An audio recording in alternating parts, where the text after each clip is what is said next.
पहली बात, कोई SC लड़का किसी जनरल लड़की से कहे कि मैं तुम्हें प्यार करता हूँ, प्रपोज करता हूँ, और वो मना कर दे, इस पर केस हो जाएगा। पहली बात तो इन रेगुलेशंस के तहत कोई केस होना ही नहीं है। ये रेगुलेशंस अपने नेचर में क्रिमिनल हैं ही नहीं। ये केवल within the university, within the college campus एक डिस्प्यूट रिड्रेसल का तरीका है। There is nothing link to criminal in this. केवल एक जगह लिखा हुआ है इक्विटी कमेटी के बारे में कि मान लो किसी ने कंप्लेंट की, और कंप्लेंट कैसे की, इक्विटी हेल्पलाइन पे फोन करके कंप्लेंट कर दी। अब कंप्लेंट आई, अगर कंप्लेंट में कुछ ऐसा है जो किसी क्राइम की परिभाषा में आता है, then it will be the duty of equity committee to send the information to the police. और ये इसमें क्या हर रेगुलेशन में होता है।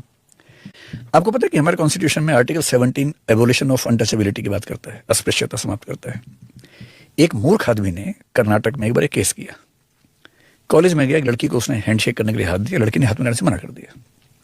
And he filed A complaint in the high court that she has practised untouchability with me. तो लड़की ने अपनी बात कही कि भाई अनटचेबिलिटी नहीं है, लेकिन कोई मुझसे हाथ मिलाए और मैं मिलाना चाहूं या नहीं तो मेरी चॉइस की बात है। अगर मैं सबसे मिला रही होती और इसको मैं साफ बोलती क्योंकि तुम इस जाति की उसे नहीं मिलाऊंगी, तो अनटचेबिलिटी होती। अगर मेरे 2-3 दोस्त हैं, मैं उनसे मिलाती हूँ, बाकी उसे नहीं मिलाती हूँ। I do not know this person, why should I shake hands. तो हाई कोर्ट ने समझाया कि untouchability is not just the act of not touching someone, it has to have the intention of discrimination.